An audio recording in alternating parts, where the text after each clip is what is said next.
గట్టిగా పట్టేసుకున్నారు అని చెప్పేసి అంటున్నారు గదా! యెస్. అయినా పర్లేదు అందరికీ హ్యాపీ ఈవెనింగ్. మీ అందరి ఫేసెస్ చూస్తుంటే, మీ చిరునవ్వు మొఖాలు చూస్తుంటే, మీరు చాలా అద్భుతంగా ఉన్నారని అనుకుంటున్నాను. సో, మిమ్మల్ని చూసి నేను కూడా ఆ చిరునవ్వుతో నేను కూడా అద్భుతంగా ఉన్నానండి. ముందుగా నన్ను ఇలా మాట్లాడడానికి, నేను మీ ముందు ఉండడానికి రీజన్ అయినటువంటి మా తల్లిదండ్రులకు, అలాగే ఇంత పెద్ద ప్లాట్‌ఫార్మ్‌ని పరిచయం చేసి, నేను మీ ముందు మాట్లాడుతున్నా అనే ఒక రీజన్ ఇంపాక్ట్. మన ఇంపాక్ట్ ఫౌండర్ గంపా నాగేశ్వరరావు గారికి, అలాగే నన్ను వెన్నంటూ నడిపిస్తున్నటువంటి మా గురువు శ్రీనివాస్ పెరుమాండ్ల గారికి, స్వాతి పబ్బా గారికి నా హృదయపూర్వక ధన్యవాదాలు, నమస్కారాలు తెలియజేస్తూ యెస్. ఈరోజు ఓరియంటేషన్ అన్నారు. ఏంటి మేడం అంటే మీ అందరికి ఒక క్వెషన్ అడగాలనుకుంటున్నాను. ఆన్సర్ చేస్తారంటే ఒక క్వెషన్ అడుగుతాను. చేస్తారా? మీ బాడీ లాంగ్వేజ్ థంబ్స్ అయినా చూపించండి. థంబ్స్ చూపించాలి. Yes. Super Pavan sir. Super. Yes అండి. మీ అందరికి ఒక క్వెషన్ ఏంటి అంటే, మీ లక్ష్యాలని చేరుకోవడానికి వయస్సు ఏ వయసైతే పర్ఫెక్ట్ లక్ష్యం చేరుకోవడానికి ఉంటుంది? మీ గోల్స్‌ని రీచ్ అవ్వడానికి ఏ ఏజ్ పర్ఫెక్ట్? ఎవరైనా?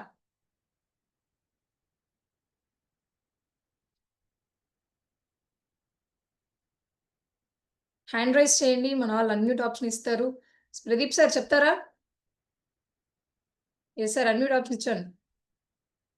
మేడం, ఏ ఏ రోజైతే సంకల్పం తీసుకుంటామో ఆ రోజు ఏ ఏజ్ ఉంటుందో అదే perfect madam. Super sir. Super. Okay madam. Thank you sir. ఇంకా యెస్ రామరెడ్డి సార్ చెప్పండి. Yes. Happy evening, madam. All of you are the new trainees. Same to you. No age limit, please. For achieving goal, no age limit at all. Super One sir. should be a super. lifelong a student to achieve the goals and everything. Awake, arise, stop not till your goal is achieved. Swami Vivekananda. Super sir. Super. Super. Yes. ఇంకా ఎవరైనా? మీకు అనిపించింది చెప్పండి. నాకు ఈ age madam ఇది perfect age అనిపిస్తుంది. నాకు ఈ ఏజ్‌లో నేను నా లక్ష్యాన్ని రీచ్ అవ్వగలను అని నేను అనుకుంటున్నాను అని అన్నవాళ్ళు ఒక్కసారి పవన్ సార్ చెప్తారా? Yes sir. అన్‌మ్యూట్ ఆప్షన్ ఇచ్చాను. అన్‌మ్యూట్ చేసుకోండి సార్.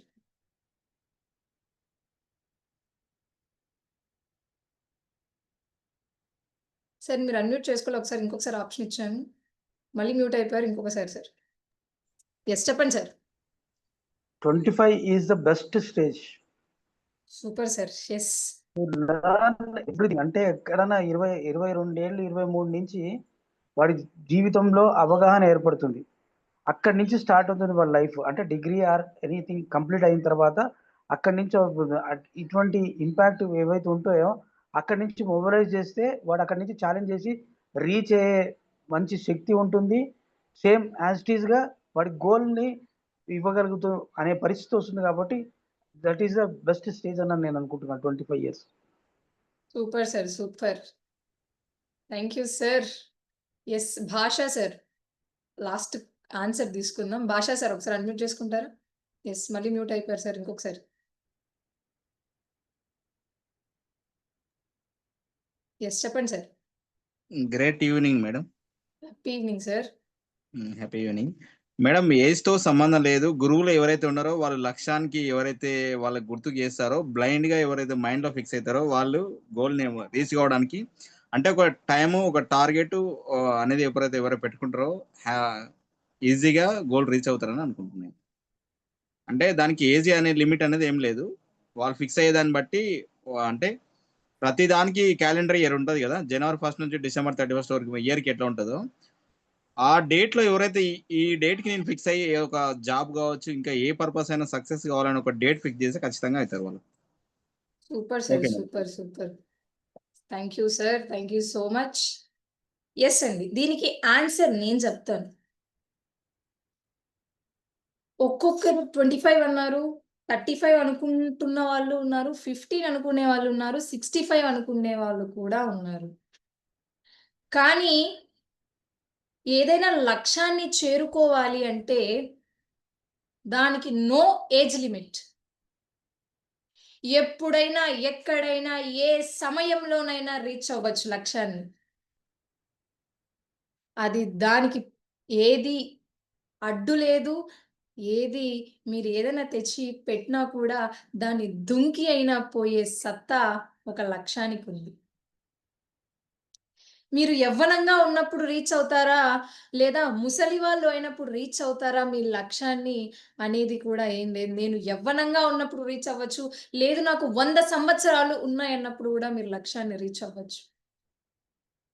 మీకొక చిన్న ఎగ్జాంపుల్ చెప్తానండి. చిన్నతనంలో అనేక రకాల పనులు చేసి, ఏవేవో చేశారు. అటు పేపర్‌లంట, అటు ఇటు అన్నీ చేసిన తర్వాత ప్రతి ఒక్క దాంట్లోనూ ఫెయిల్ అవుతూ వచ్చారు ఒక వ్యక్తి. ప్రతి ఒక్క పని, ఏ పని తీసుకోండి, ఆ పనిలో ఫెయిల్. ఇప్పుడు నేనొక సైకిల్ నేర్చుకోవాలనుకున్నాననుకో దాంట్లో ఫెయిల్. ఏదైనా ఒక బిజినెస్ పెట్టుకుంటే దాంట్లో ఫెయిల్. అలా ఫెయిల్ అవుతూ వచ్చారు ఒక వ్యక్తి. కానీ ఆయన 65 ఏండ్ల వయసులో ఉన్నప్పుడు ఒక రెస్టారెంట్ స్థాపించి ప్రపంచవ్యాప్తంగా కోట్ల మందికి గుర్తుండిపోయే విధంగా, నోటి రుచి ఆకట్టుకునే విధంగా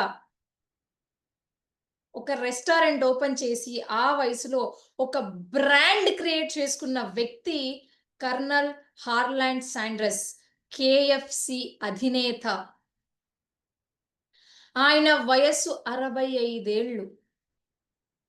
ఆయన ఇంక నేనేం సాధిస్తానులే బాస్. ఇంకేముంది నేను సాధించి. నా వయసయిపోయింది. తిందాం, పడుకుందాం, నా టైం వచ్చినప్పుడు ఎళ్ళిపోదాం అని అనుకునుంటే, ఈరోజు ఆయన అంత పెద్ద బ్రాండ్ క్రియేట్ చేసేవారా? అంత పెద్ద పేరు సంపాదించుకునేవారా? ఇప్పుడు మనం ఓపెన్ చేస్తే జొమాటో ఓపెన్ చేసినా, స్విగ్గీ ఓపెన్ చేసినా ఫస్ట్ మైండ్‌లోకొచ్చేది కేఎఫ్‌సి. మాల్స్‌కెళ్ళండి. చిన్న పిల్లలని అడిగే ఒక్క విషయం, డాడీ కేఎఫ్‌సి తీస్తావా? అదే భార్యలు భర్తని ఏవండీ కేఎఫ్‌సి అండి. అంతేనా? అంటే ఆయన ఒక బ్రాండ్ క్రియేట్ చేసుకున్నారు. ఇది కదా నా బ్రాండ్. ఏ ఏజ్ అయితే ఏది, ఇది కదా నేను రీచ్ అవ్వాలి అని ఒక బ్రాండ్ క్రియేట్ చేసుకున్నారు. ఆ వయస్సులో కూడా. అంటే ఆయన ఒక పాత్‌ని నిర్ణయించుకున్నారు. నేను ఇలానే వెళ్ళాలి. ఇలా వెళ్తే నేను రీచ్ అవుతానేమో. ఆయన ఏ పాత్ లేకుండా ఒకవేళ వెళ్ళుంటే రీచ్ అయ్యేవాళ్ళా? Absolutely not. ఆయన ఒక పాత్ లేకుండా, ఒక సరైన దారి లేకుండా, డెస్టినేషన్ లేకుండా వెళ్తూ ఉంటే ఆయనకి డెస్టినేషన్ అనేది కనిపిచ్చేది కాదు. ఆయన ఎంత దూరమైనా వెళ్తూ ఉండేవాళ్ళే తప్ప, ఒక డెస్టినేషన్ అనేది కనిపిచ్చేది కాదు. ఇంకొక వ్యక్తి 76 ఏళ్ల వయసులో పెయింటింగ్ మొదలుపెట్టి వరల్డ్‌లోనే ఫేమస్ అయినటువంటి మహిళగా ఆవిడ నిలిచింది. ఎవరికైనా తెలుసా ఆమెవరు ఏంటి అని? ఆవిడే గ్రాండ్‌మా మోసెస్. 76 ఏళ్ల వయస్సు. ఇంట్లో కూర్చొని జస్ట్ చిత్రాలు గీస్తూ వరల్డ్ ఫేమస్ పెయింటర్‌గా ఇప్పుడు ఆమె ప్రతి ఒక్కరికి తెలుస్తుంది. ఆమె ఏజ్ ఎంతండి? 76 సంవత్సరాలు. అందుకే ఏ వయసైనా సరే వయసుతో సంబంధం లేకుండా లక్ష్యాలని సాధించి లక్షల మంది వ్యక్తులను ప్రభావితంగా వాళ్ళను ఒక దారిలో తీసుకెళ్ళాలి. ఒక మోటివేషనల్ స్పీకర్‌గా మార్చాలి అనే ఒక మంచి ప్లాట్‌ఫార్మే ఇంపాక్ట్ ఫౌండేషన్. ఇలాంటి ఇంపాక్ట్ ఫౌండేషన్‌లో వయసుకు సంబంధం లేకుండా, ఏజ్‌కి సంబంధం లేకుండా, వృత్తికి సంబంధం లేకుండా మీరు అనుకున్న లక్ష్యం ఏదైనా సరే ఐఏఎస్ కావచ్చు, డాక్టర్ కావచ్చు, ఐపీఎస్ కావచ్చు, దాంట్లో మీరు ఎలా మాట్లాడాలి, వక్తలుగా ముందుకు రావాలి అనేది ఈ యొక్క ఇంపాక్ట్ ప్లాట్‌ఫార్మ్‌లో నేర్పించడం జరుగుతుంది. అంటే ఏదైనా సరే మీరు సేల్స్‌లో రావాలి, ఏదైనా ముందుకెళ్ళాలి అనుకుంటే, ఈ ఒక్క ప్లాట్‌ఫార్మ్‌లో మీకు కావాల్సిన ప్రతి ఒక్క సెషన్, కావాల్సిన ప్రతి ఒక్క మ్యాటర్ ఇందులో మనకి అనర్గళంగా, ఫ్రీగా, ఉచితంగా అందిస్తున్నారు నైపుణ్యదానంగా. ఎంత గొప్ప అవకాశం అండి ఇది. ఆలస్యం అమృతం విషం. ఎంత ఆలస్యం చేస్తే అంత విషంగా మారుతుంది. నాకు ఏముందిలే, ఏజ్ అయిపోతుంది. ఇప్పుడు నేను జాయిన్ అయ్యి ఏం చేయాలి? నేనేమన్నా చేయాలా? చేసేదేం లేదు గదా! అనుకుంటే మీరు ఎక్కడ ఉన్న వాళ్ళు అక్కడే ఆగిపోతారు. మనం గాలిపటాన్ని చేతిలో పట్టుకున్నప్పుడు, గాలిపటాన్ని ఎగిరేసేంత వరకు దానికి తెలీదు అది ఎంత హైట్స్‌లో ఉంటే అక్కడే ఉండిపోతుంది. ఎప్పుడైతే మనం ఒక గాలిపటానికి దారం యాడ్ చేసి వదులుతామో, అప్పుడు అది ఒక పైన ఉన్నప్పుడు మనం తల ఎత్తి పైకి చూసుకుంటే, ఇది కదా బాస్ నేను. ఏ ఏజ్‌లో అయినా కదా! నేను గదా అక్కడున్నాను గదా అసలు. వాహ్! నేను ఈ డెసిషన్ తీసుకోకపోతే అంత పైనుండేవాడినా? అంత పైనుండేదాన్నా? అని చెప్పి ఆలోచించుకునే టైం మీకు వస్తుంది. ఆ టైం ఇప్పుడొచ్చింది. మీ గాలిపటానికి దారం యాడ్ చేయండి. దారం సపోర్ట్ లేనిది మీ గాలిపటం ఎగరదు. ఆ గాలిపటానికి దారమే ఇంపాక్ట్ ఇంటర్నేషనల్ ఫౌండేషన్. చాలా గొప్ప అవకాశం. మీకొక చిన్న కొటేషన్ ఎగ్జాంపుల్ చెప్తాను. ఒడ్డుకు చేరిన వారి మాటలు ఒకలా ఉంటాయంట. అదే నీళ్ళల్లో ఈదేవాడి ఆలోచనలు ఇంకొకలా ఉంటాయి. ఒకరిదేమో అనుభవం. ఇంకొకరిదేమో పోరాటం. ఈత వస్తేనే నీళ్ళలో ఉంటాడు. ఈత రాకపోతే? ఈత రాకపోతే బతకగలగలేడు. లేదంటే పోతాడు. కానీ ఈ సమాజంలో, ఈ సమాజం మధ్య బతకాలంటే ఇంకా చాలా చాలా విద్యలు తెలిసి ఉండాలి. ఆ విద్యలు నేర్పించే ప్లాట్‌ఫార్మే ఇంపాక్ట్ ఇంటర్నేషనల్ ఫౌండేషన్. అలాంటి విద్యలు మీరు మునిగిపోతున్నా మీకు ఈత నేర్పించి, ఈతలో నుంచి బయటికి తీసుకొచ్చి మీకు ఒడ్డుకు చేర్చే విధంగా, అయ్యో! నేను మునిగిపోతున్నా అని ఇప్పుడు మీ మనసులో ఉన్నా సరే, మీరు చేసేది ఏదైనా సరే, మీ వృత్తిరీత్యా మీరు ఏది చేయాలనుకున్నా, ఏది సక్సెస్ అవ్వాలనుకున్నా, ఏది ముందు దారి వెళ్ళాలనుకుంటున్నా సరే మిత్రమా, మీకు నేర్పిచ్చేది, మీకు కావాలి అనుకునేది ఈ ప్లాట్‌ఫార్మ్‌లో దొరుకుతుంది. ఇక్కడ చాలామంది మనం అనుకుంటాం ఇప్పుడున్న జనరేషన్‌లో, ఇప్పుడున్న సమాజంలో యూజువల్‌గా ఎక్కువగా హ్యూమన్ రిలేషన్స్ అనేవి దూరమైపోతూ ఉంది. అవునా? నాకు ఒక చిన్న ఉందంటే బాడీ లాంగ్వేజ్ ఎక్కువ యూజ్ చేయాలనేది ఎక్కువుంది. మీరెవరు నాకు బాడీ లాంగ్వేజ్ ఇవ్వట్లేదు. నాకు థమ్స్ గూడా ఇవ్వట్లేదు. నాకు బూస్టప్ రావాలి. బూస్ట్ రావాలి, హార్లిక్స్ రావాలంటే మీ థమ్స్ రావాలి. సో, యెస్ సూపర్ అండి. ఇప్పుడున్న డిజిటల్ సమాజంలో, ఇప్పుడున్న జనరేషన్‌లో ఏమైపోతుంది అంటే, రిలేషన్స్ అనేటివి చాలా అంటే చాలా పడిపోతున్నాయి కంప్లీట్‌గా. అసలు కనీసం మనం ఎళ్లి మాట్లాడిస్తే బంధుమిత్రులను కావచ్చు, మన తల్లిదండ్రులు కావచ్చు, మన పిల్లల్ని కావచ్చు, ఎవ్వరినైనా సరే ఎళ్లి మాట్లాడిస్తే కనీసం మాట్లాడకుండా తల తిప్పుకునే పొజిషన్‌లో ఉన్నారు. అవునా? ఏం మాట్లాడతాంలే. ఇప్పుడు ఒక కూతురు అక్కడ నిలబడి ఒక కొడుకు కానీ, కూతురు గాని తండ్రి వచ్చి, "ఏ నాన్న తిన్నావా?" అన్నా కూడా తల తిప్పుకొని, తిన్నాలే ఏంటిప్పుడు" అనే సిట్యుయేషన్ అయిపోయింది. అమ్మొచ్చి, "అరే! లేయిరా టైమవుతుంది. లే నాన్న నువ్వెక్కడికో వెళ్ళాలి." మనమే చెప్పింటాం, "లేవమ్మా ఈ టైంకి" అని చెప్పి. అమ్మొచ్చి, "లే నాన్న టైం అయిపోతుందంటే" విసిగించుకుంటారు. లెయ్యండి అని. సర్టెన్ ఏజ్ వచ్చిన తర్వాత ఒక 40, 45, 50 లేదా 35 ఇలా వచ్చిన తర్వాత మీకున్న ఈ టెన్షన్స్ వల్ల, మీకున్న ఇది వల్ల తల్లో తండ్రో వచ్చి మీకు చెప్తే నాన్న తిన్నావా అని అడిగితే కోపం. మీరందరూ గుర్తు పెట్టుకోవాల్సిన విషయం, ప్రతి ఒక్క తండ్రి షర్ట్ విప్పి చూస్తే లోపల చినిగిపోయిన బనీన్ వేసుకొని ఉంటారు. మీరెవరన్నా షర్ట్ విప్పి చూస్తే ఆయన చినిగిపోయిన బనీన్ వేసుకొని, కానీ వాళ్ళ పిల్లలకి పట్టు వస్త్రాలు కొనిస్తాడు తండ్రి. పట్టు వస్త్రాలు కొనిచ్చి, ఆయన చినిగిపోయిన బనీన్ వేసుకొని బయటికి నవ్వుతూ నువ్వు బావుండాలి అని చూసుకుంటాడు తండ్రి. తల్లి ఎంత బాలేకపోయినా, ఎంత అనారోగ్యంగా ఉన్నా, మనసు బాలేకపోయినా, పొద్దున్నే లేస్తే ఏదో ఒక వంటరూమ్‌లోకెళ్ళి తినడానికి చూస్తారు. అయ్యో! వాళ్ళకి తినడానికి ఉండాలి అని చెప్పి చూస్తూ, వాళ్ళకేదన్నా ఆకలేస్తుందేమో అని చెప్పి 4 గంటలకే, 5 గంటలకే లేసి, మీకోసం, పిల్లల కోసం వంట వండుతూ, తన నిద్రని, తన లైఫ్‌నే సాక్రిఫైస్ చేస్తుంది తల్లి. అటువంటి తల్లిని, మీ బాగోగులు చూసుకుండే తల్లిని పక్కన పెట్టి తల్లి బరువు అంటున్నారు. మీకు పట్టు వస్త్రాలు తీసిస్తూ, ఆయన చినిగిపోయిన బనీన్ వేసుకొని పైన కవర్ చేస్తూ షర్ట్ వేసుకుంటున్న తండ్రి బరువు అంటున్నారు. ఏమ్మా ఇంటికొచ్చినప్పుడు ఆలస్యం అవుతుంది ఏ తల్లి అని అడిగితే తండ్రి, ఆయన ఎక్కడ పిల్లలు ఏదవుతారో అని చెప్పి తండ్రి భయంతో అడిగితే తండ్రి భారం అవుతున్నారు పిల్లలు.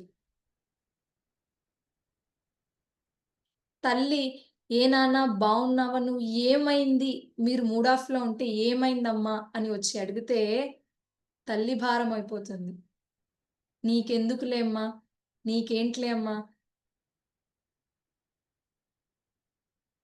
చివరిదాకా, చివరి క్షణం వరకు మీ తోడు ఉండేది తల్లి, తండ్రి మాత్రమే. నువ్వు కింద పడిపోతూ ఉంటే, నీ కింద పడిపోయేటప్పుడు నీ చెయ్యి, అరచెయ్యి పెట్టి కాపాడే ఒక ఏకైక పర్సన్స్ తల్లి, తండ్రి మాత్రమే ఫ్రెండ్స్. అటువంటి తల్లి, తండ్రిని ఏ ఏజ్‌లో అయినా సరే, మీరు చిన్నప్పుడు ఒక మాట అనిండొచ్చు. "అమ్మా నిన్ను చాలా బాగా చూసుకుంటాను. నాన్న నేను చాలా బాగా చూసుకుంటాను." ఒక మాట ఒక్కసారి గుర్తు తెచ్చుకోండి.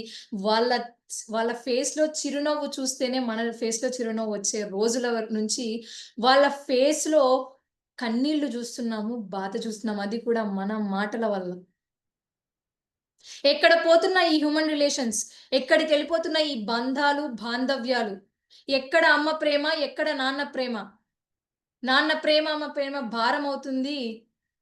మనుషులే భారమై ఇప్పుడు ఆర్ఫనైజుల్లో, అలాగే వృద్ధాశ్రమంలో వదిలేస్తున్నారు. మీరెళ్లి ఆర్ఫనైజ్ చూస్తే తల్లి, తండ్రి లేని పిల్లలు, అనాథ పిల్లలు వేరే తల్లి, తండ్రిని చూస్తే ఆ కళ్ళల్లో నీళ్లు తిరుగుతాయండి వాళ్ళకి. మాకెందుకు ఇలాంటి తల్లి, తండ్రి లేరు? మేము ఏమి పాపం చేసుకున్నాం? అనే వాళ్ళు కూడా ఉన్నారు. ఏదైనా సరే, ఎప్పుడైనా సరే, ఎవరైనా సరే ఒక్క చిరునవ్వు, చిరునవ్వు ఇలా నవ్వితే మన ముత్యాలు రాలిపోవు. మన ముత్యాలు రాలిపోయినా వాళ్ళు కోటీశ్వరులవ్వరు. మీ మొఖంలో ఆనందాన్ని చూసి ఆనందపడతారు తండ్రి, తల్లి. మీరు బాధపడితే వాళ్ళు బాధపడతారు. మీరు నవ్వుతే వాళ్ళు నవ్వుతారు. మీరు కింద పడితే వాళ్ళకి నొప్పొస్తుంది. మీరు ఏది చేస్తే అది వాళ్ళకి తగులుతుంది. అంటే ఎక్కడ ఉన్నా, ఏమి చేస్తున్నా ఆలోచించే వ్యక్తులు ఎవరండి? తల్లి, తండ్రి మాత్రమే. కొంతమంది ఇంట్లో ఆడపిల్లలుంటారు. ఆడపిల్లల్ని బంగారులా చూసుకుంటారు. ఆడపిల్లలంటే ప్రాణంగా చూసుకుంటారు. అసలు ఆడపిల్ల ఉంది ఇంట్లో అంటే వాళ్ళకొక ఆనందం, ఐశ్వర్యం అంతా అసలు పొద్దున్నే లేచిన వెంటనే నా కూతురు, నా కూతురు, నా కూతురు అని తిరుగుతూ ఉంటారు తల్లిదండ్రులు. అదే కూతురు కొంచెం లేట్ అయింది. నాన్న ఈరోజు లేట్ అవుతుంది నేనొచ్చేపాటికి అని చెప్తే, నాన్న ఒక్క మాట, "అరే అమ్మా తొందరగొచ్చేయి" అని చెప్పి కఠినంగా చెప్తే, కూతురికి తండ్రి భారమైపోతుంది. ఎందుకవుతున్నారు? మీ ఆలోచనలు, విధానాలు ఎలా ఉన్నాయి?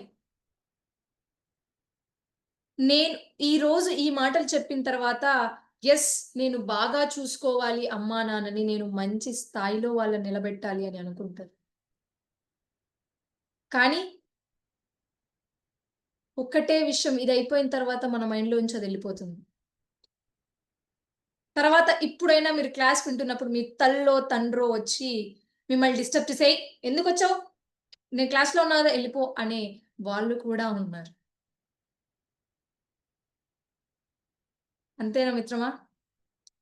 యెస్ అండి. ఇప్పుడున్న డిజిటల్ సమాజంలో, ఈ కలియుగంలో జరుగుతున్న నిజాలు ఇవన్నీ పక్కాగా జరుగుతున్నాయి. ఎవరి లైఫ్‌లో వాళ్ళు ఖచ్చితంగా జరుగుతూ ఉన్నాయి. ఒక తల్లి, తండ్రియే కాదు.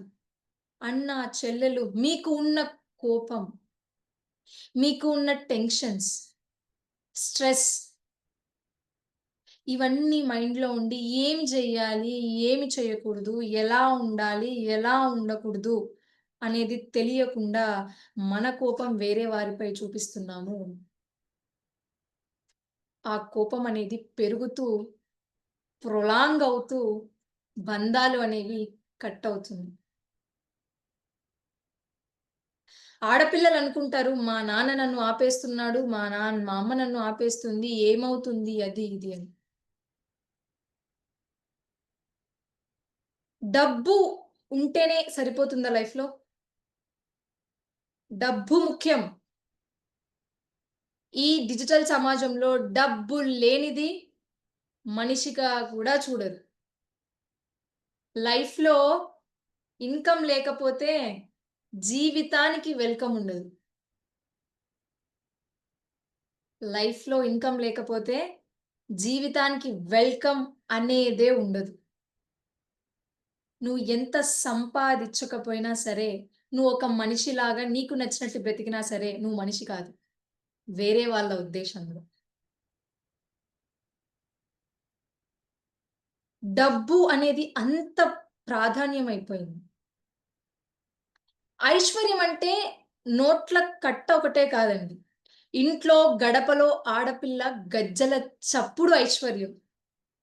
ఇంటికి రాగానే చిరునవ్వుతో ఎదురొచ్చే భార్య ఐశ్వర్యం, ఎంత ఎదిగినా నాన్న తిట్టే తిట్లు ఐశ్వర్యం. అమ్మ చేతి భోజనం ఐశ్వర్యం, పచ్చటి చెట్లు, పంట పొలాలు ఐశ్వర్యం. అవసరంలో ఆదరించే ప్రాణ స్నేహితుడు ఐశ్వర్యం, బుద్ధి కలిగిన బిడ్డలు ఐశ్వర్యం, భగవంతుడు ఇచ్చిన ఆరోగ్యం ఐశ్వర్యం. బిడ్డలకొచ్చే చదువు ఐశ్వర్యం. పరులకు సాయం చేసే మనసు మన ఐశ్వర్యం. ఐశ్వర్యం అంటే చేతులు లెక్క పెట్టే కాసులు కాదండి. ప్రపంచాన్ని చూపెట్టే కళ్ళు ఐశ్వర్యం. మనసు పొందే సంతోషం ఐశ్వర్యం. ఇవి కదా ఐశ్వర్యం అంటే. ఇది కదా మీకున్న ఆస్తులంటే.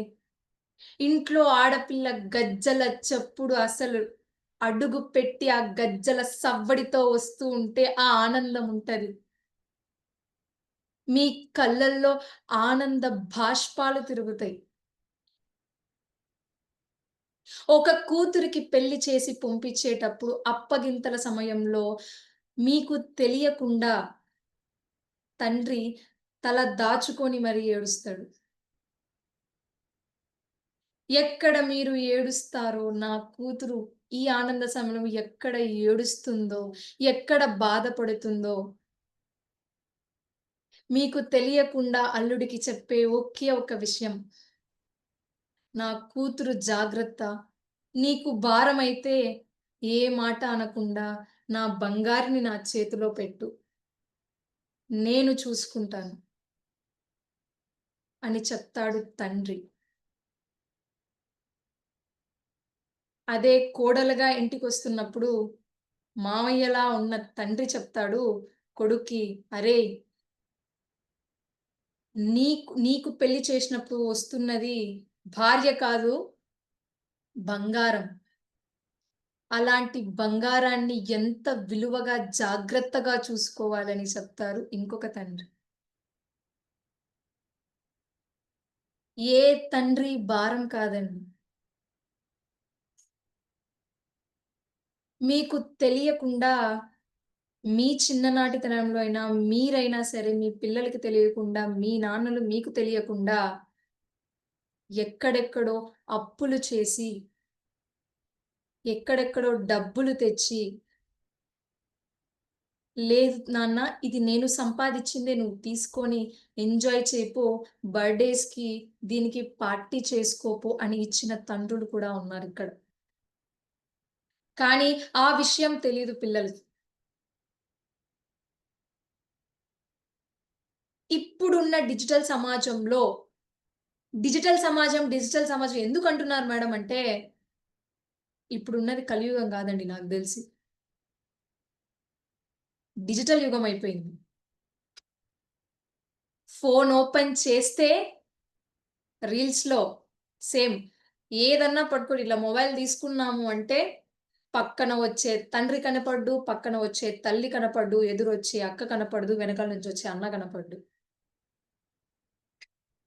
వాళ్ళకు గుండెపోటు వచ్చినా సరే, ఆ ఫోన్‌లో మునిగిపోయుంటారు. ఇప్పుడున్న డిజిటల్ సమాజం అలా అయిపోతుంది. తండ్రి ఆయన చిరిగిపోయిన చెప్పులు వేసుకొని మీకు బూట్లు కొనిస్తాడు. ఆయన మొబైల్ చూస్తే పాతగా ఉంటది. కానీ మీ మొబైల్స్ చూస్తే ఐఫోన్‌లు, బ్రాండెడ్ ఫోన్‌లు ఉంటాయి. మీ స్కూల్ ఫీజ్ కట్టడానికి ఎంతోమంది తల్లులు తన బంగారు తాళిబొట్టుని అమ్మి మరీ మీకు ఫీజులు తెచ్చిన రోజులు కూడా ఉండుంటాయి. అది ఇక్కడున్న వాళ్ళు కొంతమందికి తెలిసుండదు. వాళ్ళు ఏదైనా సరే పిల్లలకి తెలియకూడదు. పిల్లలకి తెలిస్తే బాధపడతారు. ఆ తెలియకూడదని దాచి వాళ్ళే ఆ నూతిలో పడుతున్నారు. ఎక్కడ నుంచి తెస్తున్నారు? ఏం తెస్తున్నారు? కోటీశ్వరులవుతే ఎక్కడి నుంచి తెచ్చారు? కోటీశ్వరులైనా సరే అది ఎలా వచ్చింది? ఎక్కడి నుంచి సంపాదిస్తే ఆ డబ్బు వచ్చింది అనేది మైండ్‌లో లేదు. మన లక్ష్యాన్ని చేరుకోవాలి అంటే లక్ష్యం మైండ్‌లో ఉంటే సరిపోతుందా? మైండ్‌లో ఉంటే సరిపోతుంది అంటే థమ్స్ ఇవ్వండి, లేదు అంటే స్ప్రైట్ ఇచ్చేసేయండి. ఇదా?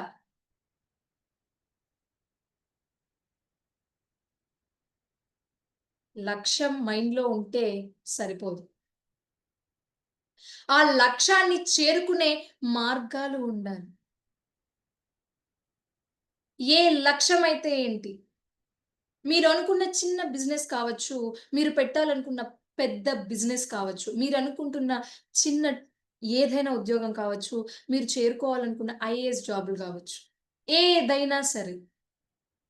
మీరు ఏది చేరాలి అన్నా, ఏది రీచ్ అవ్వాలి అన్నా, దానికొక మార్గం కావాలి. దానికొక పాత్ అనేది ఉండాలి.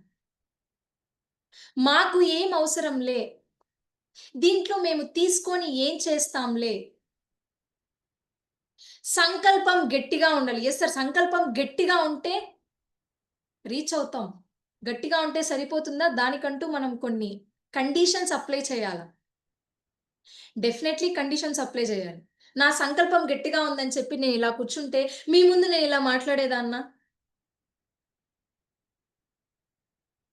సంకల్పం ఒకటే ఉంటే చాలదు. ముందుకెళ్ళాలి. దాని మార్గం తెలుసుకోవాలి. ఆ మార్గాలు కూడా పర్ఫెక్ట్‌గా ఉండాలి. అవి కూడా హార్డ్ వర్క్ కాకుండా స్మార్ట్ వర్క్‌లో మనం వాడేయాలి. లక్ష్యం చేరుకోవడం ఎంత కష్టం అనేది మీకొక చిన్న కథ రూపంలో చెప్పాలండి. మీరు ఓకే అంటే అందరూ ఒక్కసారి నాకు థమ్స్ వద్దండి ఇప్పుడు. మీ అందరి ఫేస్‌లో చిరునవ్వు చూడాలనుకుంటున్నాను. ఒక్కసారి ఆ నవ్వులు చూసారా? ఆహా! రమణారెడ్డి సార్ ఏం నవ్వుతున్నారు సార్. Super sir. మీ నవ్వు చూస్తే నాకు బూస్టప్ వస్తుంది. సూపర్. మా మెంటర్స్ రాము సార్, పవన్ సార్ సూపర్ అసలు. ఇప్పుడు ఒక చిన్న కథ చెప్తానండి మీకు. ఒక చిన్న పిల్లవాడు ఇలా 10 సంవత్సరాలు ఉంటాయన్నమాట. చిన్న పిల్లవాడు ఆడుకుంటూ ఉంటే, ఒకరోజు బయట ఆడుకుంటూ ఉంటే, పిల్లలకి ఆడుకోవడం అంటే ఇష్టం. అది మనకు తెలిసిందే. బయట ఆడుకుంటూ సైకిల్ తొక్కుతూ ఉన్నాడన్నమాట. కొంతమంది వ్యక్తులొచ్చి ఆ పిల్లాడు ఆడుకుంటే కొట్టి, ఆ పిల్లాడిని కింద పడేసి సైకిల్ తీసుకొని ఎళ్ళిపోతారు. చిన్న పిల్లాడు తొక్కుతున్న సైకిల్ తీసుకొని ఎళ్ళిపోతాడు. ఆ పిల్లోడు గజ్జ గజ్జ గజ్జ వణుకుతూ ఉంటాడు. ఏం చేయాలో తెలీదు. అంత చిన్న పిల్లాడు ఎవరో వచ్చి సైకిల్ లాక్కొని ఎళ్ళిపోతే ఎవరికి చెప్తాడు? ఏం చేస్తాడు? అదే దారి నుంచి వస్తున్న ఒక పోలీస్ చూసారు. "అరే బాబు ఏమైంది? ఎందుకు నువ్వు అలా భయపడుతున్నావు? ఏమైంది నాన్న? ఎందుకు ఏడుస్తున్నావు?" అని చెప్పేసి అడిగితే, చెప్పడానికి ఇన్‌కన్వీనియంట్‌గా ఫీల్ అవుతాడు ఆ పిల్లాడు. చాలా భయంగా ఏమి చెప్పాలో కూడా అర్థం కాని సిట్యుయేషన్‌లో ఉంటాడు ఆ పిల్లవాడు. అప్పుడు పోలీస్ చెప్తాడు, పోలీస్ ఆయన, "లేదు, నువ్వు చెప్పు. నేను పోలీస్‌ని. బహుశా నువ్వు నేను యూనిఫార్మ్‌లో లేకపోతే నువ్వు నన్ను పోలీస్ కాదనుకుంటున్నావేమో నాన్న. నేను పోలీస్‌ని. నువ్వు చెప్పు. నీకు ఏదైతే ప్రాబ్లమ్ ఉందో దాన్ని నేను సాల్వ్ చేస్తాను. సాల్వ్ చేసి నేను ఖచ్చితంగా నేను దాన్ని రీచ్ అయ్యేలాగా చేశాను. చెప్పు నాన్న" అని చెప్పి పోలీస్ అడుగుతాడన్నమాట ఆ పిల్లాడిని. అయినా సరే ఆ పిల్లాడు చెప్పడు. చాలా అంటే చాలా ఘోరంగా వణుకుతూ ఇలా గజ్జ గజ్జ గజ్జ వణుకుతూ, ఏడుస్తూ, నోటిలో నుంచి మాట కూడా బయటికి రానంత సిట్యుయేషన్‌లో ఆ పిల్లాడు ఉంటాడు. అప్పుడు పోలీస్ వ్యక్తి డిసైడ్ అవుతాడు. లేదు, ఈ అబ్బాయి చాలా ఇన్‌కన్వీనియంట్‌గా చాలా భయపడుతూ ఉన్నాడు. సో, ఈ అబ్బాయిని బాక్సింగ్ దాంట్లోకి జాయిన్ జేయాలి అని ఫిక్స్ అవుతాడు. బాక్సింగ్‌దే ఎందుకు అంటే, దాంట్లో ఉన్న నేర్చుకుంటే దాంట్లో వచ్చే ఆ ధైర్యం కావచ్చు, ఆ సత్తా కావచ్చు, దీంట్లో ఇది నేర్చుకుంటే ఆ పిల్లవాడు ఎక్కడైనా సరే, ఎప్పుడైనా సరే, ఎందులో అయినా సరే రీచ్ అవ్వగలగలడు అనే ఒక నమ్మకం పెట్టుకొని ఈ పిల్లాడిని జాయిన్ చేయాలని ఆయన డబ్బుతో ఆయన జాయిన్ చేస్తాడు ఆ పిల్లవాడిని. జాయిన్ చేసిన తర్వాత ఆ పిల్లవాడు ఇలా నేర్చుకుంటూ 22 సంవత్సరాలొస్తాయి. 22 ఇయర్స్ వచ్చిన తర్వాత లైట్ వెయిట్ బాక్సింగ్ ఛాంపియన్‌లో పార్టిసిపేట్ చేపిస్తాడు వాళ్ళ కోచ్. చేయించిన తర్వాత ఒక మంచి పొజిషన్‌లో మంచి గోల్డ్ మెడల్ సంపాదిస్తాడు ఆ అబ్బాయి. లైట్ వెయిట్ బాక్సింగ్ ఛాంపియన్‌లో గోల్డ్ మెడల్ సంపాదిస్తాడు. అంటే ఇన్‌కన్వీనియంట్‌గా ఫీల్ అవుతున్న వ్యక్తి కనీసం చెప్పడానికి కూడా "నా సైకిల్ పోయిందిరా అయ్యా" అని చెప్పడానికి కూడా భయపడిన వ్యక్తి ఆ చిన్న పిల్లవాడు అప్పుడు బాక్స్ లైట్ వెయిట్ బాక్స్ ఛాంపియన్‌లో గోల్డ్ మెడల్ విన్ అవుతాడు. ఆ అబ్బాయే మహమ్మద్ అలీ. యంగెస్ట్ ఛాంపియన్‌షిప్ అన్నమాట. సో, అప్పుడు చేసిన తర్వాత ఆయనకొక ఆలోచనొస్తది. సరే, లైట్ వెయిట్ చేస్తున్నాను బావుంది. నేను దీంట్లో విన్ అయిపోయాను. ఎన్ని రోజులని నేను జేయాలి ఇది? ఆయనలో ధైర్యం వచ్చింది గదా! సో, నేను ఎన్ని రోజులని జేయాలి? సరే, ఓకే. నెక్స్ట్ ఏముంది ఫర్దర్‌గా నేను ఏం జేయాలి? అని జెప్పి ఆలోచిస్తాడు మైండ్‌లో. ఆలోచిస్తే అప్పుడు ఆయన అన్నీ తీస్తే హెవీ వెయిట్ బాక్సింగ్ ఛాంపియన్‌షిప్ అనేది ఒకటి ఆయనకు తెలుస్తుంది. యెస్. ఎలా తిరిగి నేను ఇందులో పార్టిసిపేట్ చెయ్యాలి అని చెప్పి అనుకున్నాను. ఇప్పటి వరకు అందులో పార్టిసిపేట్ చేసిన వ్యక్తులు ఎవరూ లేరు.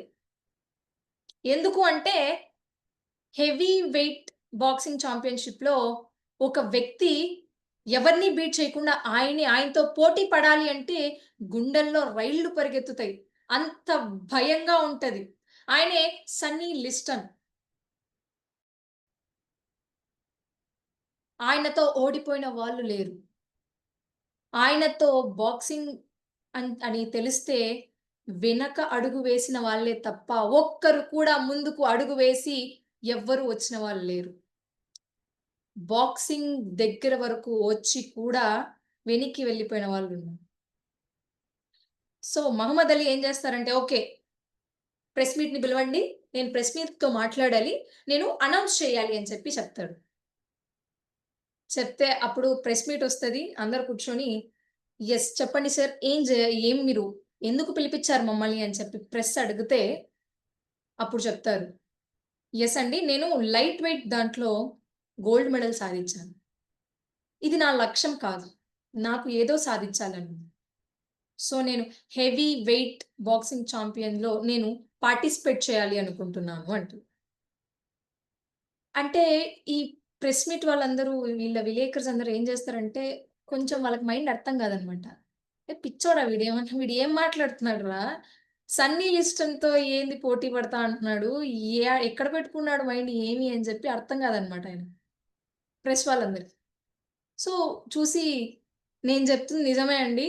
హెవీ వెయిట్ ఛాంపియన్ దాంట్లో నేను పార్టిసిపేట్ చేస్తున్నాను. చేయాలనుకుంటున్నాను అని అనౌన్స్ చేస్తే అప్పుడు ఒకాయన లేసి అంటాడు, "sir it's not funny. He is mister Sunny" అంటాడు. సార్ అది ఫన్నీ కాదు. అక్కడుంది సన్నీ. మన మహమ్మద్ అలీ ఎలా ఉంటాడో తెలుసా? సన్నగా, పొట్టిగా, చాలా ఘోరంగా వీక్‌గా ఉంటాడు. అలా ఉన్న వ్యక్తి ఈ సన్నీ లిస్టన్ ఎలా ఉంటాడో తెలుసా? మంచి గంభీరమైన బాడీ. ఆయన్ని జూస్తే ఇలా చిటికేస్తే ఆడ పడిపోవాల్సిందే. అంత గంభీరంగా ఉంటాడనమాట. హైట్‌గా, వెయిట్‌గా అసలు ఆయన్ని చూస్తే భయపడతారు. అలా ఉన్న మన మహమ్మద్ అలీ ఇంతుంతున్నాడు. ఆయన ఇలా చెయ్యేసి ఇలా నొక్కేసినాడనుకోండి మహమ్మద్ అలీని పోతాడు. అలాంటి వ్యక్తిని it's not funny bro. He is sunny అని చెప్పి ఒక ఆయన లేసి అంటాడన్నమాట. అంటే ఏమి అనుకోకుండా Muhammad Ali, okay sir no problem. నేను ఇందులో పార్టిసిపేట్ చేయాలనుకుంటున్నాను. అంటే ఇది ఒక పెద్ద న్యూస్ కదా అందరికి. యెస్ చలో అందరికి స్ప్రెడ్ అయిపోతుంది. ఆల్ ఓవర్ అంతా స్ప్రెడ్ అయిపోయిన తర్వాత ఉన్న జనాలందరూ ఏమంటారు అంటే, ఎక్కడికన్నా వెళ్ళండి మహమ్మద్ అలీని. ఏం మాట్లాడుతున్నావు? నువ్వు ఏం చేస్తున్నావు? నీకు అర్థమవుతుందా? నువ్వేదో ఇదైపోలావు. ఖచ్చితంగా చెప్తున్నాను. నువ్వు వెళ్ళిపోతావు. నువ్వు చచ్చిపోతావురా నాయనా! వద్దురా చెప్పింది ఇనరా అని చెప్పి వాళ్ళంటారు. కానీ మన మహమ్మద్ అలీ ఏం చేస్తాడంటే, నో ఐ విల్ రీచ్. నేను సాధిస్తాను. నేను ఖచ్చితంగా సన్నీ లిస్టన్‌ని నాకౌట్ చేస్తాను అని మైండ్‌లో పెట్టుకుంటాడు. సో ఎవరికైనా సరే ఇప్పుడు ఇలా మాట్లాడుతూ ఉంటే ఇంతమంది ప్రజలందరూ నువ్వు చేయలేవు, చేయలేవు అని మాట్లాడితే కొంచెం డిస్కరేజ్ ఫీల్ వస్తుంది. అవునా? సో మన మహమ్మద్ అలీ కూడా కొంచెం డిస్కరేజ్ ఫీల్ వచ్చి కోచ్ దగ్గరికెళ్తాడు. ఎళ్లి కోచ్ నన్నిలా అంటున్నారు. నాకేం చేయాలో అర్థం కావట్లేదు. సో నాకేదైనా చెప్పు. నేను రీచ్ అవ్వాలి. నేను సన్నీ లిస్టన్‌ని నాకౌట్ చేయాలి. నేను హెవీ ఛాంపియన్ లిస్ట్‌లో నేను గెలవాలి అని చెప్పి అడుగుతాడు మహమ్మద్ అలీ కోచ్‌ని. కోచ్ అంటాడు, "ఓకే. నువ్వేం చేయక్కర్లేదు. నీ ప్రాక్టీస్ నువ్వు చేసుకో. నీకొక పోస్టర్ ఇస్తాను నేను. ఆ పోస్టర్ నువ్వెప్పుడూ చూస్తూ ఉండు" అని చెప్పి కోచ్ అంటాడు. ఆ పోస్టర్‌లో ఏముంటది అంటే, I am the greatest boxer అని ఉంటది.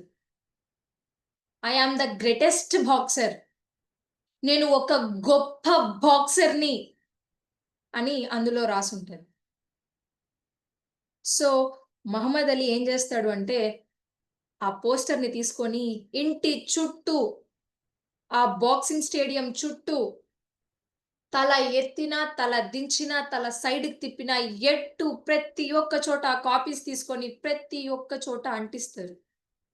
కళ్ళు తెరిస్తే అదే కనిపిస్తది. I am the greatest boxer. I am the greatest boxer. Yes I can do.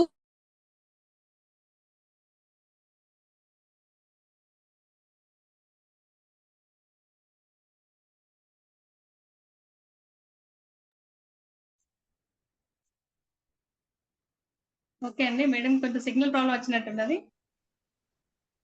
Madam ఓకేనా? Yes. I am the greatest boxer అని చెప్పి ఖచ్చితంగా అంటారు. మేడం నా వాయిస్ వస్తుందా? యెస్ మేడం వస్తుంది. యెస్. Yes, నా వీడియో వస్తుంది madam, clear. Yes. Thank you madam. I am the greatest boxer, I am the greatest boxer అని చుట్టూ అంటించుకుంటాడు. కళ్ళు తెరిచి చూస్తే అదే కనిపిస్తుంది, కళ్ళు మూస్తే అదే కనిపిస్తుంది.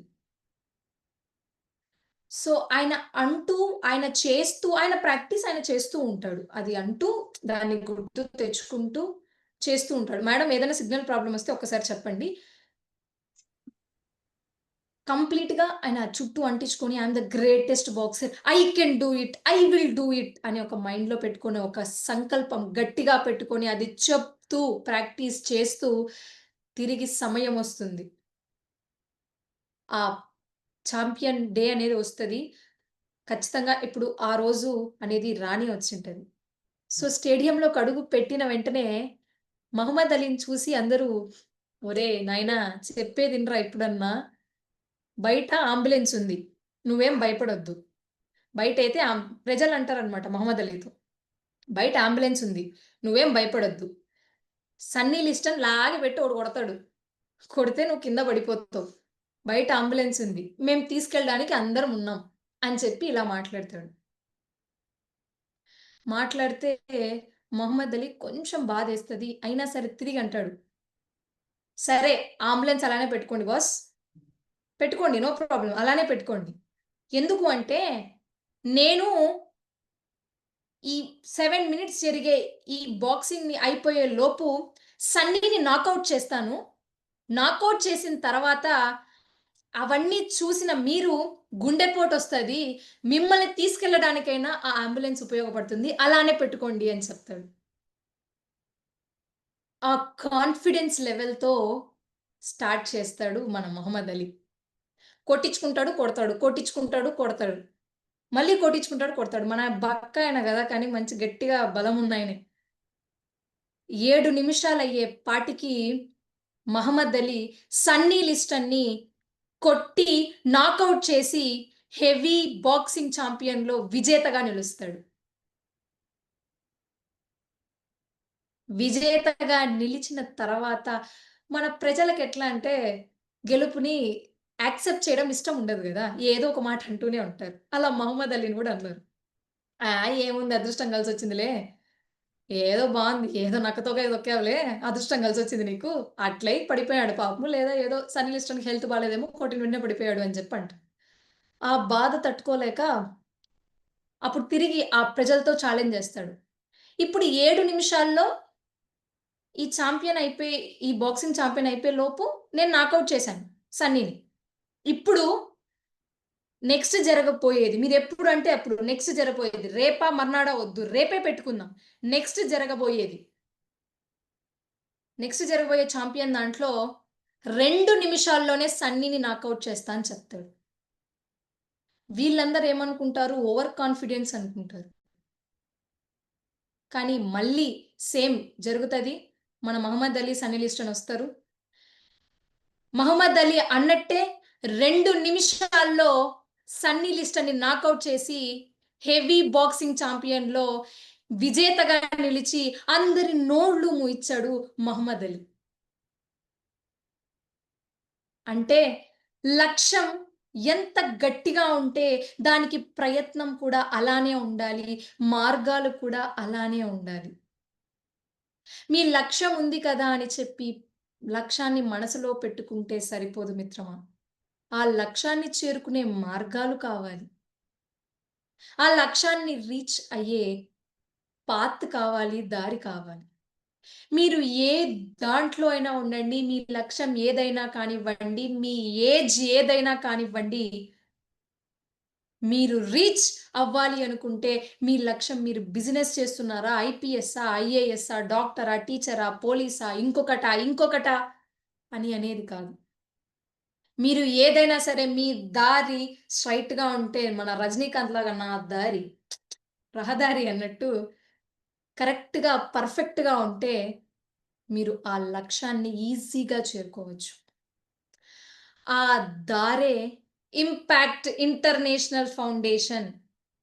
ప్రతిసారి అంటున్నారు మేడం అంతగా ఏముంది అంటే, ఇంతగా మీతో నేను మాట్లాడుతున్నాను, ఇంతగా మీకు చెప్తున్నాను, ఇంతగా ఈ మోటివేట్ చేస్తున్నాను, ఇన్ని మాటలు నాలో నుంచి వస్తున్నాయి అంటే ఇది కేవలం ఇంపాక్ట్ వల్లే సాధ్యం. ఒకప్పుడు నేను మాట్లాడేదాన్ని. యెస్, ప్రతి ఒక్కరు మాట్లాడతారు. కానీ కొందరు మాత్రమే ఆకట్టుకునే విధంగా మాట్లాడతారు. మీరు వెళ్లి హలో అన్నా కూడా వాళ్ళకి హలో అన్నట్టు వినిపియాలి. మరి మీరిప్పుడెళ్లి హలో అంటే, ఆ! ఏంది హలో అన్నట్టు వినిపియకూడదు. సో, అలా రాగయుక్తంగా వాళ్ళకి వినసొంపుగా మాటలు వాళ్ళు ఆకర్షితులుగా అయ్యే విధంగా నేర్పించే ప్లాట్‌ఫామే ఇంపాక్ట్ ఇంటర్నేషనల్ ప్లాట్‌ఫామ్. సీరియస్‌లీ మీరు ఏ వృత్తిలో అన్నా ఉండండి. మీ వృత్తి ఏదైనా కానివ్వండి. మీరు టీచరా? స్టూడెంటా? పోలీసా? డాక్టరా? ఐఏఎస్సా? ఐపీఎస్సా? మీకు మాట్లాడడం రానప్పుడు, నాకు స్టేజ్ ఫియర్ ఉంది, నేను ముందుకెళ్ళలేను, ఎందుకు నేను ఇక్కడే ఆగిపోతున్నాను అని ఏ రోజన్నా ఆలోచించారా? ఏదో లోపం, ఏదో ఒక ఏదో మిమ్మల్ని ఆపుతుంది. ఎక్కడికి వెళ్ళాలి అనేది తెలియట్లేదు. ఇందాక మనం హ్యూమన్ రిలేషన్స్ గురించి మాట్లాడినప్పుడు స్ట్రెస్ వల్ల తల్లి, తండ్రిని తిడుతున్నాము, అక్క, చెల్లిని తిడుతున్నాము, ఇంకొకరిని తిడుతున్నాము, ఇంకొకరిని చేస్తున్నాము. నాన్న పడే కష్టం గుర్తించలేకపోతున్నాము. అమ్మ చేసే సేవ గుర్తించలేకపోతున్నాము అంటే మన మైండ్ సెట్ పర్ఫెక్ట్‌గా లేదు అని అర్థం. ఆ స్ట్రెస్ వల్ల ఎవరిని ఏమంటున్నామని తెలియట్లేదు. ఆ స్ట్రెస్ పోవాలి అంటే మనకిక్కడ స్ట్రెస్ మేనేజ్‌మెంట్ అనే ఒక సెషన్ ఉంటుంది బాస్. మీ స్ట్రెస్ ఇలా చిటికేస్తే అలా ఎళ్ళిపోవాలి. ఇలా నవ్వుతూ మాట్లాడతారు. మీ నవ్వు ఉండే ఫేసులు చూసి ఎదుటి వాళ్ళకి కూడా వాళ్ళకున్న కష్టాలు పోతాయి. మీరు మాట్లాడే మాటలకి వాళ్ళు ఎంత కష్టంలో అన్నా ఉన్నివ్వండి, వాళ్ళ గుండెల్లో నుంచి వస్తుంది ఆ చిరునవ్వు, ఆ మాట. మీరు ఇలా మాట్లాడుతూ ఉంటే ఒక ఇద్దరు మారినా వాళ్ళు చేతులు జోడించి మీ వల్లే మారాను సార్, మీ వల్లే నా జీవితం ఇలా అయింది అంటే ఆనందం ఒక్కసారి ఊహించారా? కళ్ళల్లో నీళ్లు తిరుగుతాయి. నా వల్ల ఒక్క మనిషి మారాడు. నా లైఫ్ ఇదేనా? పుట్టాను, తిన్నాను, నా వర్క్ నేను చూసుకున్నాను, వెళ్ళిపోతున్నాను అంటే ఏమి ప్రయోజనం ఇప్పుడున్న దాంట్లో? ఎవరి స్వార్థం వాళ్ళు చూసుకునే రోజుల్లో ఇక్కడ మీరు ఇంకొకరిని మార్చేలాగా తయారు చేస్తారు. మీరు మారేదే కాదు. మీ మాటలు విన్నప్పుడు ఒక్కొక్కరి కళ్ళల్లో నీళ్లు దుంకుతాయి. ఒక్కొక్కరి కళ్ళల్లో ఆనంద బాష్పాలొస్తాయి. ఇప్పుడు తల్లి, తండ్రి గురించి చెప్తున్నప్పుడు ఏదైనా అదే మాటలు ఒక ఇద్దరు, ముగ్గురు పిల్లలు విని వాళ్ళ ఇంటికెళ్ళి వాళ్ళ అమ్మానాన్నలకి సారీ చెప్పి వాళ్ళని హగ్ చేసుకుంటే ఆ రోజు ఆ తల్లిదండ్రుల మైండ్‌లో నా కొడుకు, కూతురు ఎలా మారారు? మార్చిన వాళ్ళకి నా పాదాభివందనాలు, నా నమస్కారాలు అని వాళ్ళు మనసులో అనుకుంటారు చూసారా? అవి అండి మిమ్మల్ని నూరేళ్లు కాపాడతాయి. అవి కదా అప్పుడు మీ మనసు తృప్తి చెందుతుంది. ఇది కదా నా జీవితం అని తెలుస్తుంది. ఇంకా ఎందుకు బాస్ లేట్ చేస్తారు? కింద చాట్ బాక్స్‌లో కంటిన్యూగా పెడుతూనే ఉన్నారు మన వాళ్ళు. ఆలస్యం చేయకండి. ఆలస్యం అమృతం విషం అని ప్రతిసారి చెప్తూనే ఉన్నాం. విషంగా మారిన తర్వాత ఆ విషాన్ని తీసుకుంటే పోతామే తప్ప బతకలేం. గొప్ప అవకాశం వచ్చింది. గొప్ప ప్లాట్‌ఫార్మ్‌లో ఉన్నారు. వెంటనే మన స్వాతి పబ్బాన్ మేడం నంబర్ ఉంది. శ్రీనివాస్ సార్ నంబర్ ఉంది చాట్ బాక్స్‌లో. వెంటనే కాల్ చేసి వెంటనే రిజిస్ట్రేషన్ చేసుకోండి. ఇలాంటి మాటలు ఇవి జస్ట్ శాంపుల్. పిక్చర్ అభి బాకీ హై. రిజిస్ట్రేషన్ చేసుకున్న వాళ్ళకి మాత్రమే బిర్యానీ. ఇప్పుడు జస్ట్ చిన్నగా అలా రెండే 2 మెతుకులు నోట్లో పెట్టాం. ఇంకా నెక్స్ట్ రిజిస్టర్ చేసుకున్న తర్వాత మెయిన్ సెషన్ స్టార్ట్ అయిన తర్వాత బిర్యానీ పెడతారు. ఆఫ్‌లైన్‌లోకొచ్చేపాటికి పీసెస్ వడ్డిస్తారు. అద్భుతమైన ప్లాట్‌ఫార్మ్‌లో ఉన్నారు. ఏ మాత్రం ఆలస్యం చేయకుండా పదండి ముందుకు పోదాం పోదాం పై పైకి అంటూ లేవండి, నిద్ర లేవండి, మీరు అనుకున్న లక్ష్యాన్ని సాధించండి, మీరు కూడా ఒక మహమ్మద్ అలీ లాగా ముందుకు రావాలి అని కోరుకుంటూ, మీరుకున్న మంచి ప్లాట్ఫామ్లో ఉన్నారు, రిజిస్ట్రేషన్ చేసుకొని మీరు కూడా వక్తగా ఒక మంచి వ్యక్తిగా ముందుకు రావాలి అని కోరుకుంటూ, నాకు ఇంత గొప్ప అవకాశం ఇచ్చినటువంటి మన national vice president Srinivas Perumandla గారికి, అలాగే స్వాతి పబ్బా గారికి, ముఖ్యంగా ఈ ప్లాట్ఫామ్ని ఇంత పెద్ద ప్లాట్ఫామ్ తీసుకొచ్చినటువంటి మన impact founder doctor Shri Gampa Nageswara Rao గారికి, అలాగే మరీ ముఖ్యంగా నాకు మాటలు నేర్పించినటువంటి మా తల్లిదండ్రులకు నా ప్రత్యేక పాదాభివందనాలు తెలియజేస్తూ థ్యాంక్ యూ సో మచ్ అండి అందరికి. Thank you. Thank you over to so host. Much ma'am. మీ విలువైన సమయాన్ని మా అందరి కోసం కేటాయించి హ్యూమన్ రిలేషన్స్ గురించే కావచ్చు, మీరు చెప్పిన మన జీవితంలో ఉండే ఐశ్వర్యాల గురించి చెప్పి మనందరి